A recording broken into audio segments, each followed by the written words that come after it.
Hi, it's Brian Chase from Brian Chase Realty and HomeSmart Professionals Real Estate, and thanks for considering me as your listing agent. The first thing I'll do is what's called a CMA.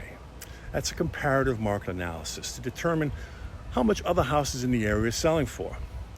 Then I'll do a detailed home valuation to assess the many appreciations and depreciations that may have occurred over the years.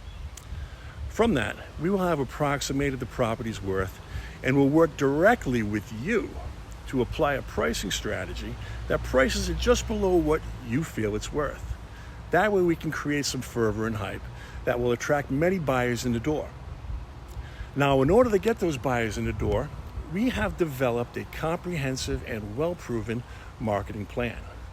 This involves advertising the house on many of the pre-existing real estate platforms that you may have heard of, such as Zillow, Realtor.com, Homes.com, etc., etc.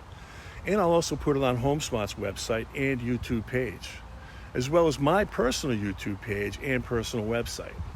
At that point, you will have all of these platforms advertising your home for sale, and you will be at maximum social media exposure, giving you full market saturation.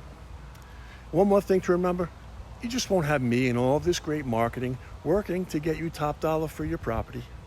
You'll have the entire HomeSmart brokerage with decades of experience at your service. That's my personal pledge to you. Thanks, and I look forward to talking to you soon. And if you'd like to learn more, go to bryanchaserealty.com, or if you want to do your own property searches, go to i.movenewengland.com. That's i.movenewengland.com. Again, thanks and have a great day.